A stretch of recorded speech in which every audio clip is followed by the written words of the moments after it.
Hey there, my name is Ed Placencia. Welcome to Grounds for Gaming, and I've saved you a seat.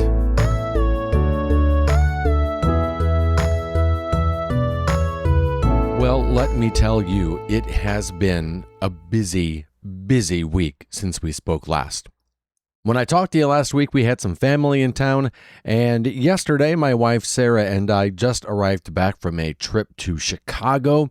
We went up to see a Cubs game on the 4th of July along with my cousin Jim and his wife Jenny, as we lovingly refer to them as our double date besties. So we drove up Saturday, checked into the hotel, got the car parked, walked around, got some deep dish pizza like you do, checked out the Miracle Mile, Ubered over to the stadium. It started to rain, but it was all right when you're in Chicago to see a Cubs game, especially when you don't live there. A little bit of rain isn't going to dampen anything. Well, it'll dampen everything, but it won't dampen our spirits.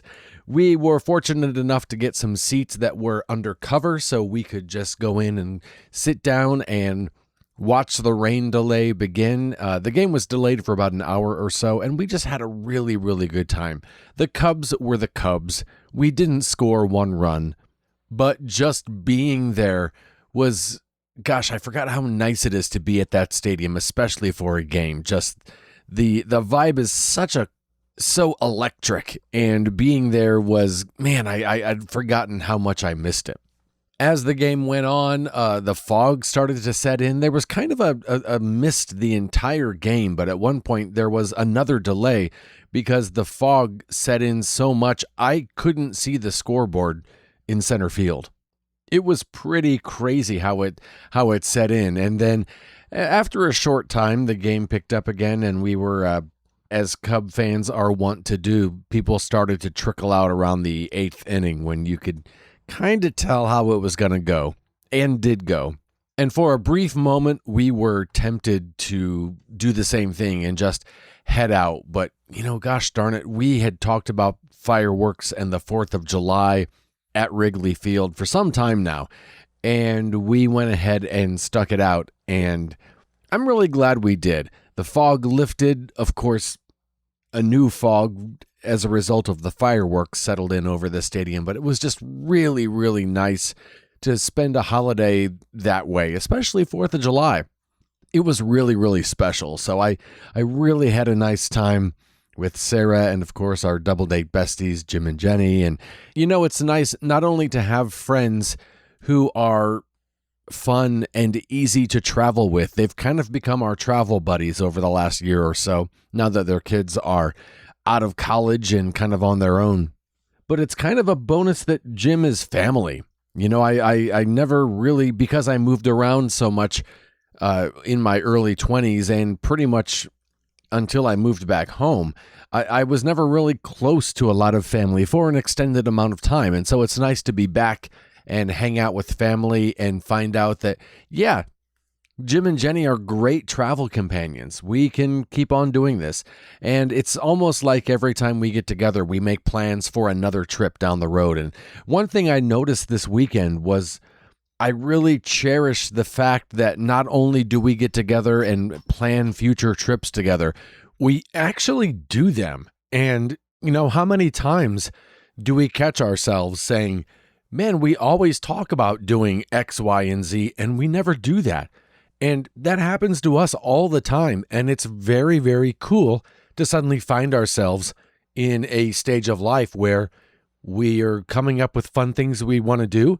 We put them on the calendar, and then we do them. And it's just really, really nice when you meet those other couples or find those other couples that you can not only go on trips with, but just be genuine friends with and kind of go through life with, and know that in the future, when you think of, hey, I'd like to do this, or hey, there's a really good deal online on this vacation, it's really nice having someone that you can automatically go to and say, do you want to come along?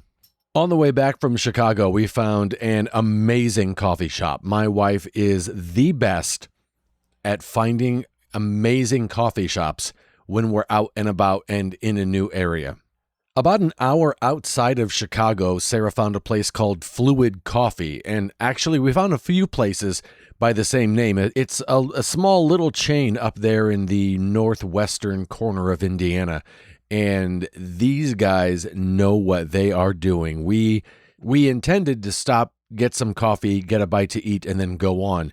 And we stayed for another cup of coffee and then a special iced drink that they had, an iced coffee that they had, and then I bought some beans for Jim and Jen because they just got a home espresso maker and a really, really nice coffee machine. So I bought them some Fluid Coffee beans. And man, it's so nice when you find a place that makes going to Chicago and that whole process of driving in Chicago traffic. It'll be a little bit easier next time when we think, but you know what? Fluid Coffee's up there. That's on the way and on the way back. So yeah, very, very nice little discovery. As a result, I didn't play a ton of games, especially didn't get into anything new by any means. I read a lot of Game Informer trying to catch up on the past few issues. That's one thing I love about Game Informer is that it actually, man, Informer is 100% correct. You know, it got to the point where back in the day I was subscribed to Entertainment Weekly, and I felt like I could read it in 20 minutes. And these magazines are really, really well done. It's like reading the New Yorker for video games. It's just a really, really well put together publication. And I love getting it. And I love knowing that I won't burn through it in 20 minutes. It's going to be there for me to ingest. And because I'm a few months behind in actually reading, a lot of times the games that they're talking about coming in the future are here now. So it's kind of nice having those games that, because I will forget about games. Maybe I should go in and wishlist them as I read about them. But I've got a couple games on my radar that are coming out soon that I hope to get into. But in the meantime, I haven't really been playing anything new. I'm still chiseling away at that Overwatch Battle Pass, trying to get up to 200. As of today, day of recording, Monday, July, I want to say the 6th. Let me check my math. Yes, July 6th. I am level 130. I'm going to town, baby. I'm not messing around here. I told you. I warned you. But really what I'm doing now is just trying to chase something else. I feel like no matter what I choose, I thought to myself today, you know what? I'm going to download the original Gears of War and play that. And as I was playing it, I like the game. It's a lot of fun. But boy, Overwatch's controls sure feel a lot better. Maybe I'll just switch to Overwatch, which is crazy. I love Gears of War. I played for maybe 5 minutes and I was like, you know what? I'd rather play some Overwatch. And I think right now what I'm doing is I'm looking for that other game that I can go into and play that will hold my attention. But I guess it's just a testament to how much I love this dumb game. But I don't know how many times I start up one game and I get a half hour in and I'm like, I'd really like to play some Overwatch. I don't know. Are you the same way? Is there a game you just can't put down?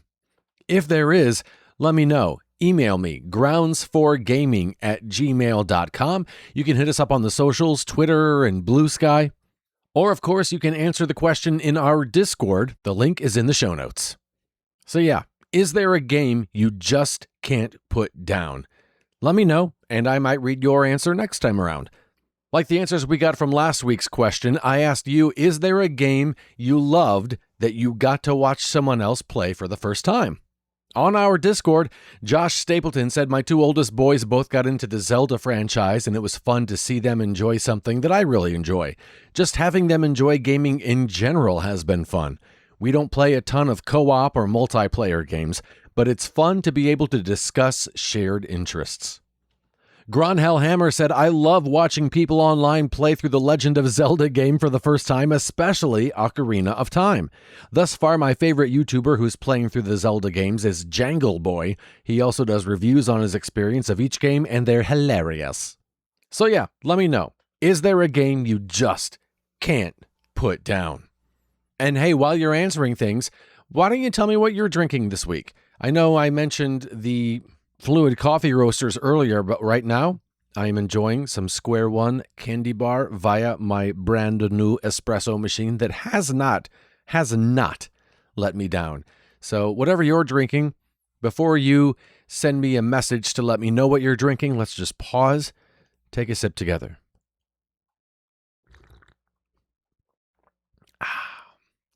Over on Discord, Clemson Mech took a picture of the Ecuador Finca La Josefina blend of coffee, said finish the last bag, small lots, and swapped to this today. Enjoy your coffee, Clemson.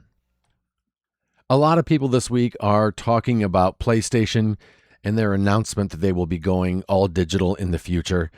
And there's been a lot of uproar about it, and I'll be honest, it doesn't really affect me too much. I pretty much only buy digital games now, and it's just how it's been. But I will say, and I will point out, there was a time where I swore I would stay physical, and I don't want to go all digital.